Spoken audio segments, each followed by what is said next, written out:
धाराशिव पोलिसांनी तुळजापूरमधलं MD drug racket प्रकाशात आणलं आणि तुळजाभवानी मंदिरातल्या काही पुजाऱ्यांचा या रॅकेटमध्ये सहभाग असल्याची चर्चा सुरू झाली। या चर्चेनंतर भाविकांना मोठा धक्का बसलाय। भक्तीना कुठून कुठून येतात, हैदराबाद धरून किंवा मुंबई धरून असं बरेच ठिकाणाहून जनते आलेले असतात। त्यांच्याशी असं छेडछाड नाही व्हायला पाहिजे। देवावरचा विश्वास उठतो अशा लोकांना लगेच म्हणजे काय कारवाई झाली पाहिजे। पुजाऱ्यांना शोभत नाही ना, देवाची तुम्ही सेवा करताय ना, आम्ही तर सर्वसामान्य नागरिक आहे। जेवढ्यांचे काही नाव आले असतील बाहेर सगळ्यांवर कारवाई केली पाहिजे। ड्रगची विक्री करणाऱ्या या रॅकेटमध्ये 35हून अधिक ड्रग विक्रेते असल्याचं पोलिसांना तपासात आढळलं आहे। आतापर्यंत पोलिसांनी 14 जणांना अटक केली आहे, तर 21 जण फरार आहेत। पक्की माहिती आमच्याकडे सध्या नाहीये। आपण पोलीस विभागामार्फत सध्या जे चौकशी सुरू आहे ते नियमानुसार त्यांच्या सर्व ते होईल आणि ते चौकशी अंती जे कोणी दोषी सिद्ध होतील त्याच्या आपण माहिती घेऊ, त्याच्यावर आपण ट्रस्टमध्ये पण हे मुद्दा चर्चा करून योग्य निर्णय घेतला जाईल। 14 फेब्रुवारी रोजी तुळजापूर तालुक्यात पहिली कारवाई झाली। स्थानिक गुन्हे शाखेनं पहिल्यांदा तामलवाडी इथून एमडी ड्रगचा साठा जप्त केला। या कारवाईत पोलिसांनी 2.5 लाख रुपये किमतीच्या 59 पुड्या ड्रग्ज जप्त केलं आणि काही आरोपींना अटक केली। मुख्य आरोपींमध्ये स्वराज उर्फ पिनूत तेलंग, वैभव गोळे, संतोष खोत यांचा समावेश आहे। धाराशिवच्या ड्रग विक्रीचं कनेक्शन मुंबईपर्यंत असल्याचं मार्चमध्ये उघड झालं। पोलिसांनी मुंबईतून संगीता गोळे या महिलेला अटक केली। ती या ड्रग्ज तस्करीत मुख्य सूत्रधार असल्याचं पोलिसांनी सांगितलं।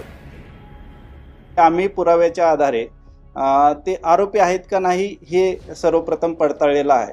ते पुजारी आहेत, स्थानिक आहेत की इतर शहरातले आहेत, तो तर्क लावायचा असेल तर सरसकट लावणं योग्य नाही होणार। तर त्याच्या आधारे आपण माहिती घेऊ आणि या माहितीच्या आधारे आपण माननीय जिल्हाधिकारी महोदय आणि देवस्थानला त्याबाबतची माहिती शेअर केली जाईल।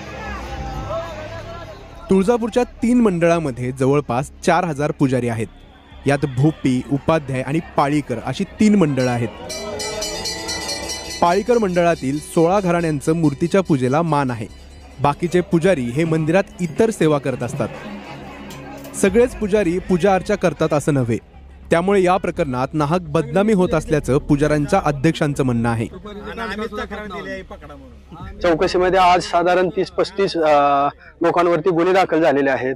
ते एका विशिष्ट पक्षाचे आहेत आणि त्यांच्याकडून आता असं सांगितलं जाते की या प्रकरणामध्ये काही पुजारी सुद्धा आहेत इथे। तर पुजाऱ्याला विनाकारण बदनाम का करता? पुजारी आरोपी आहेत असं सांगून हे प्रकरण तिसरीकडे नेण्याचा हा प्रयत्न आहे। जे मूळ 30-35 लोकांवर गुन्हे दाखल झाले त्याच्यातले 21 लोक आज फरार आहेत। मग ह्याला पाठीशी कोण घालतंय हे सुद्धा बघितलं पाहिजे आपण। गेल्या 2-3 वर्षांपासून धाराशिव जिल्ह्यात ड्रग्जची अनेक प्रकरणं पुढे आली, त्यामुळे नागरिक हैराण झाले होते। तुळजापूर, परांडा आणि धाराशिव शहरात ड्रग्ज विक्रेत्यांचं जाळं पसरल्याचं तपासात उघड झालंय। उद्या आपलं लेकरू जर अशा पद्धतीनं अशा ड्रग्सच्या आहारी जाऊन जर त्याच्या आयुष्याची बर्बादी होत असेल तर आपल्याला चालेल का? या प्रकरणामध्ये अतिशय निपक्षपातीपणे तपास झाला पाहिजे।